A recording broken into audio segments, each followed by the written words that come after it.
La casa Matusita. Hace muchísimo tiempo en la casa Matusita vivía un señor muy atroz, con él vivían sus dos sirvientes, la cocinera y el mayordomo. El señor abusaba de la bondad de estos sirvientes, los maltrataba, los insultaba. Después de mucho tiempo aguantando sus alevosías, los sirvientes completamente llenos de odio, deciden envenenar al señor. El señor tenía reciente una cena con invitados muy allegados, es ahí cuando los sirvientes deciden hacer una sabrosa sopa la cual llevaría a todos los invitados incluido al señor a la extrema locura. Cuando todos estaban sentados en la mesa, la cocinera ya había servido los platos con el líquido alucinógeno, a continuación el mayordomo sirvió la cena y al salir del salón cerró bien la puerta. Pasados unos 15 minutos, tiempo el cual ya habría hecho efecto el veneno, empezaron a escuchar gritos, insultos, objetos que se rompían, murmullos, y personas completamente aterradas.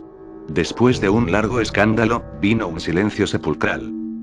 Los sirvientes, pensando que ya todo estaba más calmado, decidieron abrir la puerta del comedor, y para su sorpresa al abrir la puerta vieron el más macabro panorama. Miraban a su alrededor y veían sangre, pedazos de cuerpo, ojos, manos, órganos internos, charcos de sangre, algunas caras de los invitados mostraban terror, otras odio, cabezas cortadas, era tan feo lo que veían que los mismos sirvientes se volvieron locos y se mataron en el mismo salón donde estaban el dueño y sus invitados.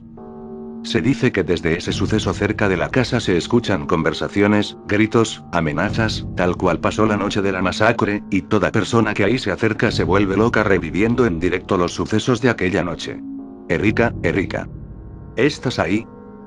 Cuenta la leyenda, que allá por el año 1813, había una mujer llamada Erika que era costurera.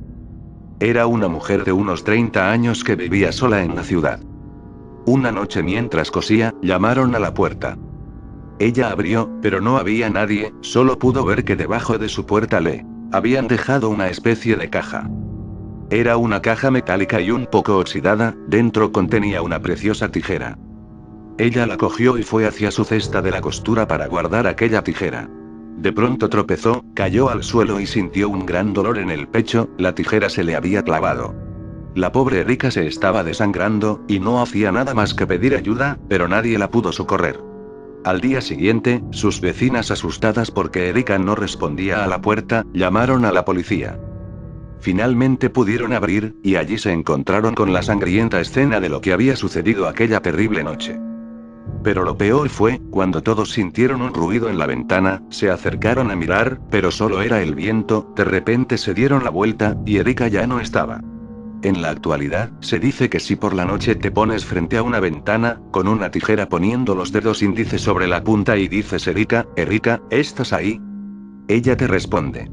O también puede ser que la tijera se cierre. El teléfono. Esta historia se trata de un hombre de ya avanzada edad que solía pasar la mayor parte del tiempo hablando por teléfono. Sus familiares le sermoneaban de que si seguía así se volvería sordo.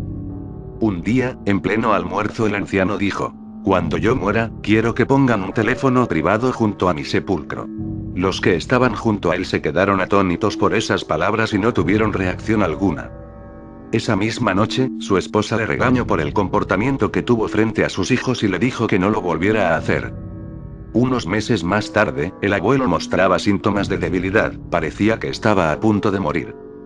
Al no poder caminar se postraba en su cama por el cansancio. A la mañana siguiente llega su hija del supermercado, y al abrir la puerta de su padre, observa que no se mueve y que presenta una faz morada, intentó tocarle el cuello y sintió la falta de palpitación. Su padre había muerto. En el entierro, su esposa y su hija dudaban en ponerle el teléfono, pero no podían quedarse con esa conciencia, así que llamaron al electricista para que lo instalara en féretro. Esa misma noche, le suena el teléfono a la viuda, ella aún dormida solo piensa quién molesta a esas horas. Cuando contesta, es la voz de su marido quien le dice pronto nos veremos. La Sayona. Esta es una historia típica de los llanos venezolanos. Cuenta la historia que hace mucho tiempo, vivía una mujer muy hermosa, llamada Melisa. Desde chiquita Melisa había sido muy celosa. Melisa creció, y se casó con un maravilloso hombre quien era incapaz de herir a nadie. Pronto tuvieron un hermoso hijo.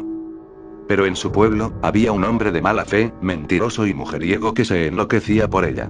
Este la espiaba cada día mientras ella nadaba desnuda en el río, hasta que ella un día lo descubrió. ¿Qué haces aquí espiándome? De ti me lo podía esperar. A lo que este contestó: no, yo vine a advertirte, mujer, que tu hombre te está cambiando por otra, tu marido te está traicionando con tu propia madre. Algo totalmente incierto. Al oír esto, Melissa palideció de repente y salió corriendo hacia su casa. Al llegar encontró a su esposo y a su hijo, llena de celos, prendió fuego a su propia casa en la cual se encontraba su esposo y su bebé de 9 meses, desde lejos se escuchaban los llantos del bebé y los gritos del esposo, pero para cuando llegaron los vecinos ya era demasiado tarde. Mientras los vecinos se lamentaban, Melissa ya había llegado a casa de su mamá, a la cual le contó lo que había hecho y por qué lo hizo, la madre horrorizada diciéndole que ella no la había traicionado mientras huía hacia el patio, pero no pudo escapar y Melissa la atacó con un machete dándole 3 cuchillazos en el vientre. Esta antes de morir dijo: jamás te mentí, y tú cometiste el peor pecado, matar, pero yo te condeno, Sayona. Desde entonces se cuenta en el pueblo que a los hombres mujeriegos se les aparece una hermosa mujer, quien les pide que le enciendan un cigarro. Pero no lo hagan porque al hacerlo verán su espectral rostro, el rostro de la propia muerte, y si no mueren del susto al ver esta horrenda cara, ella los acosará tomando diversas formas hasta producirles un infarto, hacer que se caigan por un barranco o cualquier otra horrenda muerte. La posible verdad de McDonald's.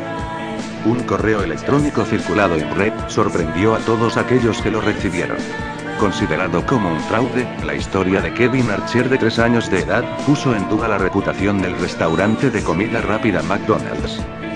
Todo ocurrió cuando una mujer fue a almorzar a un McDonald's con su hijo para celebrar su cumpleaños. Después de comer, el niño fue a jugar a la piscina de pelotas y después de poco, el niño comenzó a llorar de la nada y cuando la madre preguntó, su hijo solo respondió: mami, duele.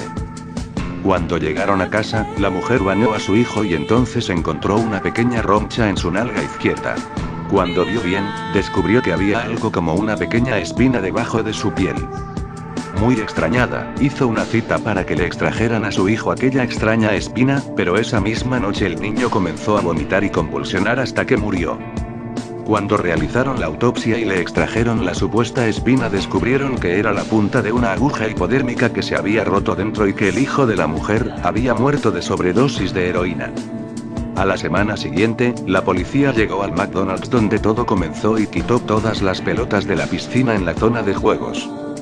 Lo que descubrieron fue que todo estaba lleno de pañales sucios, jeringas hipodérmicas, comida podrida, dulces a medio comer y un fuerte y horrendo hedor a orina. Dicen que esto fue un fraude, una cadena inventada por alguna persona que simplemente no gustaba del McDonald's. A pesar de eso, es muy difícil saber la verdad, ya que simplemente demandar a este restaurante significaría poner en riesgo su reputación y por lo tanto disminuir su público, sin contar que probablemente pudieran despedir a muchos de los trabajadores. A pesar de todo, aunque la historia de Kevin no haya salido en algún noticiero, muchas de las negligencias del McDonald's han sido publicadas, como vender café a temperaturas que un humano jamás podría ingerir y entregar alimentos que contengan cosas no deseadas dentro de ellos, como el caso de una broca de taladro en un sándwich. ¿Cuál es la verdad sobre Kevin Archer? ¿Una simple cadena o una historia secreta que oculta otra de las grandes negligencias de este restaurante de comida rápida?